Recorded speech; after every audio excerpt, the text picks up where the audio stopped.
चलिए दोस्तों, मैं सत्यजीत आपके अपने YouTube चैनल में आपका स्वागत करता हूं। तो चलिए हम आज लेके आए हैं कि ग्रुप डी में कितना कट ऑफ जा सकता है। जैसे कि बहुत व्यक्ति पूछ रहे थे, बहुत लोग पूछ रहे थे कि सर ग्रुप डी का कट ऑफ के बारे में बताइए। इसी के बारे में हम चर्चा आज करने आए हैं।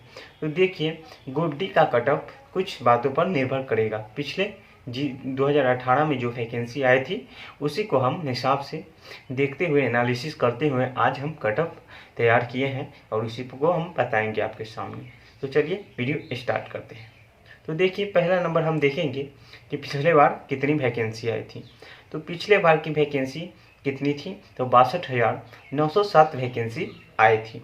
उसके बाद है कि कितने कैंडिडेट्स ने उसमें शामिल लिया था, कितने ने फॉर्म भरा था। तो उसमें कम से कम 1,89,00,000 व्यक्तियों ने फॉर्म भरा था। उसके बाद आप कहिएगा कि उस पर एक सीट पर कितना कंपटीशन था। तो देखिए, एक सीट पर पिछले बार 2018 में 315 कंपटीशन थे, 301 कंपटीशन थे। उसके बाद अब बताते हैं आपको कि इस बार क्या हुआ है। तो इस बार 2019 में आया था ये ग्रुप डी का फॉर्म दोबारा जो, तो उसमें आया कितना, 1,37,39 वैकेंसी आई है। उसके बाद है कि इस पर कितने कैंडिडेट्स ने इसने फॉर्म भरा है। तो देखिए, पिछले की तुलना में बहुत कम कैंडिडेट्स ने इसमें फॉर्म भरा है। इसमें 1,15,00,000 ही कैंडिडेट्स ने इसमें हिस्सा लिया है। उसके बाद है कि कंपटीशन पर सीट पर कितना है।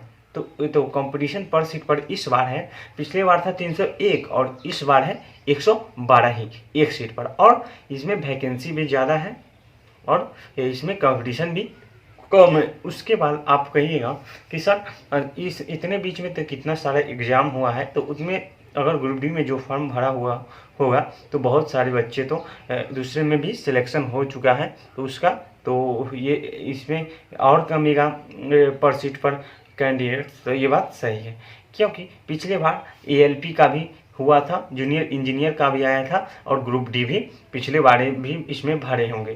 तो ये सब तो सभी जाएंगे। तो देखिए, हम बता देते हैं एएलपी का कितना और एएलपी और टेक्नीशियन का कितना आया था। देखिए, एएलपी और टेक्नीशियन का आया था 64,371 वैकेंसी थी। उसके बाद जूनियर इंजीनियर का 14,000 कितना है, 14,033 वैकेंसी थी। उसके बाद ग्रुप डी का पिछले वाला जो भरा था, इसमें कैंडिडेट्स वो क्या हो जाएगा, 64,907 कैंडिडेट्स हो जाएंगे।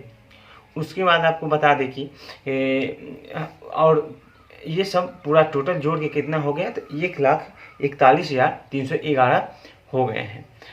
तो ये सब वो 1,15,00,000 जो भरे उसमें से ये माइनस होंगे। उसके बाद है जो बहुत सारे स्टेट एग्ज़ाम आते हैं, जैसे बिहार पुलिस आया था, तो वैसे ही दूसरे स्टेट में ये सब पुलिस का वैकेंसी या अदर एसएससी का, सीएचएसएल का भी आया था, बहुत सारे वैकेंसी आए थे। तो उसमें बहुत सारे व्यक्तियों का सिलेक्शन हो गया है, क्योंकि ग्रुप डी से सब ऊपर पोस्ट का है, तो वो तो अब ग्रुप डी का एग्ज़ाम देंगे नहीं। तो यही हमारे ग्रुप डी में बहुत सारा फैक्टर है जिससे कट ऑफ कम जाएगा और हमारा कंपटीशन भी कम हुआ है। तो आपको अब मेन बात आ गया जी कि कितना सर नॉर्मलाइजेशन होगा या कितना कट ऑफ जाएगा। तो देखिए, हम बताते हैं पिछले बार का कट ऑफ पर हम एक बार ध्यान देते हैं कि कितना गया था नॉर्मलाइजेशन के बाद।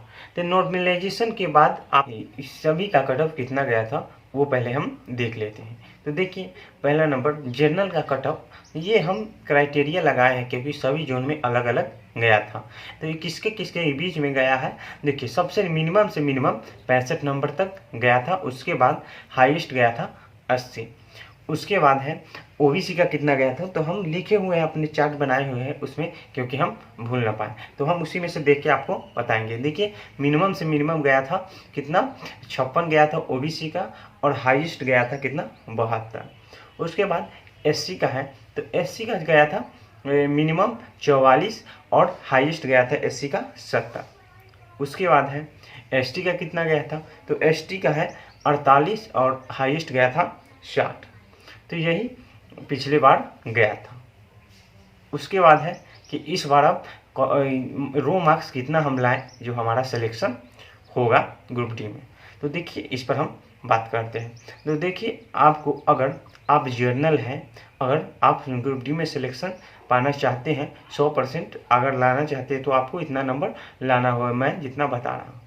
देखिए अगर आप जर्नल है तो आपको कम से कम देखिए 60 से 65 के बीच में आपको लाना ही होगा, क्योंकि कंपटीशन कमा है मानता हूँ, पर आपको 100% सेफ रहना है तो आपको 60 से 65 के बीच में आपको लाना होगा। इससे ऊपर आप कितना भी ला सकते हैं आपकी मर्जी, पर कम से कम 60 से 65 के बीच में जो बच्चे को सिलेक्शन लेना चाहते हैं जो जर्नल में है उनको लाना होगा। उसके बाद है ओबीसी का कितना जाएगा, तो देखिए ओबीसी का इन्हीं के एक्सप्रोक में इन्हीं के आसपास में रखिए। तो ओबीसी का भी मैं 60 से 65 बता रहा हूँ, क्योंकि ओबीसी का और जनरल का थोड़ा मोड़ा ऊपर नीचे रहता है।